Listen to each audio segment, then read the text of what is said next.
तो जो 11वें नंबर पे जो सब्ज़ी आती है वो है ज़ुकीनी, ज़ुकीनी। इसको मैंने पहले प्रोनाउंस करना सीखा। मुझे पता था ये ज़ुकीनी होती है, लेकिन मैंने कहा अच्छे से प्रोनाउंस करके आपको बताऊँ। तो ज़ुकीनी जो है ये बाज़ार में तो मिलती नहीं है, और इसके सीड्स जो है वो आप ऑनलाइन खरीद सकते हैं, और इसके फ़ायदे बड़े हैं। इसमें एंटीऑक्सीडेंट्स होते हैं जो आपकी आई और आपकी हार्ट हेल्थ के लिए बहुत ज़्यादा अच्छे होते हैं। तो जी 12वें नंबर पे जो सब्ज़ी आप गर्मी में लगा सकते हैं वो है स्क्वैश। और स्क्वैश वैसे तो अगर आप नेट पे इसको सर्च करोगे तो इसमें येलो कलर आ रहे होते हैं और काफ़ी शेडेड और ये वो आ रहे होते हैं। लेकिन पाकिस्तान में जो स्क्वैश, अगर आप सब्ज़ी वाले की दुकान पे जाओ ना, तो आपको एक स्क्वैश मिलेगी, वो है व्हाइट व्हाइट मैरो स्क्वैश, ठीक है? ये लंबा-सा इतनी सी इसकी होता है, इतना सा साइज़ लंबा-सा, मैं आपको इमेज दिखा के बता रही हूँ। तो ये जो है इसका टेस्ट वैसे बड़ा मज़े का होता है। मैं इसको आज तक कद्दू-कद्दू ही बोलती थी, मुझे आज पता चला इसको स्क्वैश बोलते हैं अंग्रेज़ी में। तो 13वें नंबर पे जो वेजिटेबल आती है वो है ग्रीन चिलीज़, और ग्रीन चिलीज़ को आप पनीर से भी उगा सकते हैं और बीज से भी उगा सकते हैं, ठीक है?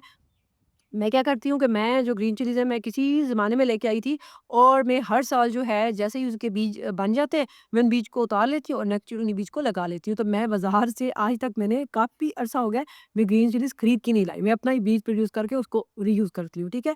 और जो ग्रीन चिलीज़ हैं आसानी से लग जाती हैं। थोड़ा फ्रूटिंग ना आए तो उसकी टिप्स मैं आपको दे दूँगी बाद में, कि आपकी अगर फल गिर रहा है, आप के फूल नहीं आ रहे, तो उसमें क्या मसला हो सकता है, ठीक है? और जो ग्रीन चिलीज़ है इसका एक और चीज़ आज़माई हुई बात जो मैं आपको बता रही हूँ, बैंगन की और ग्रीन चिली दोनों की।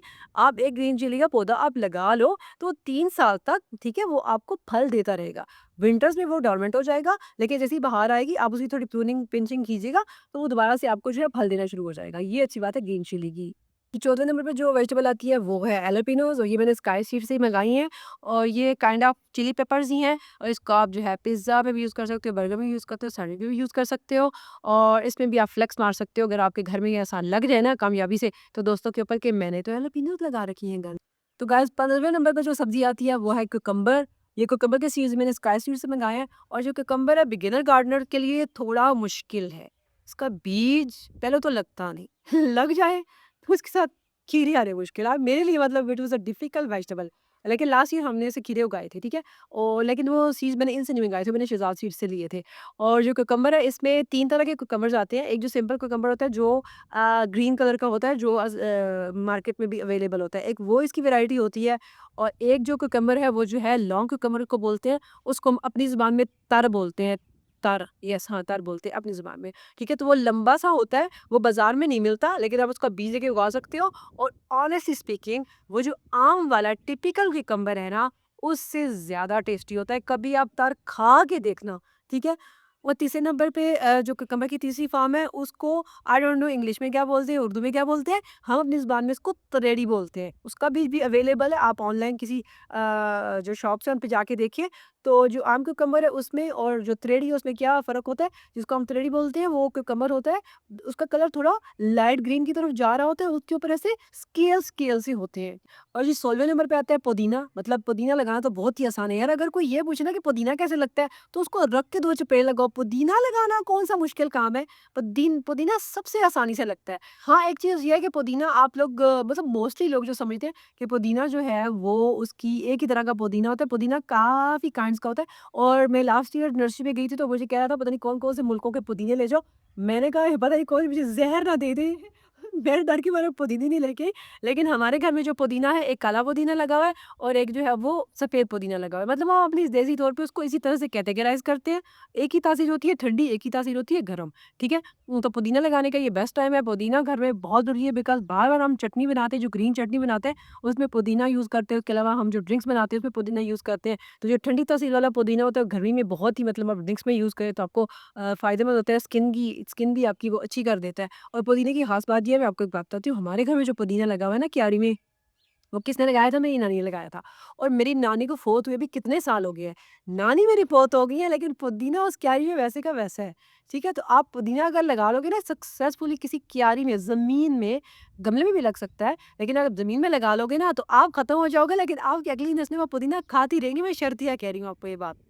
7वें नंबर पे है जी गाइस कोरिएंडर, धनिया, इसको आप जो भी कह लें, सिलेंट्रो, ठीक है? और इसको भी आप जो है अच्छा-सा इसका बीज जो है क्वालिटी वाला बीज आप लें, उसको आप लगाएँ, और ये जो है जी बेस्ट मौसम है आपकी कोरिएंडर लगाने का। और कोरिएंडर का जो बीज होता है ना वो काफ़ी टाइम लेता है, मतलब सब्जियों में अगर सबसे लास्ट में जो स्प्राउट करेगा ना वो कोरिएंडर का बीज होता है, ये मैं आपको बताऊँ। और नेट पे लोग जी 5 दिन में इसको उगा लेंगी, 10 दिन में उगा लें जी, पता नहीं कौन से वो रॉकेट साइंस यूज़ करते हैं, आई डोंट नो।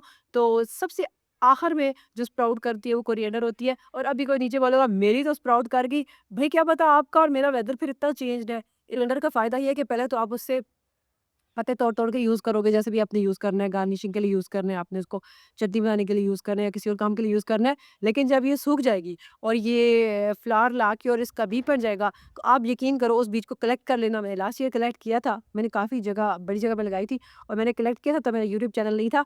आप जो घर की वो कोरिएंडर होगी ना, उसका जो बीज है, फिर सूखी धनिया हम उसको बोलते हैं ना, उसकी खुशबू और जो आप बाज़ार से लाके यूज़ करते हैं, दोनों की खुशबू का कंपैरिज़न कर लीजिएगा।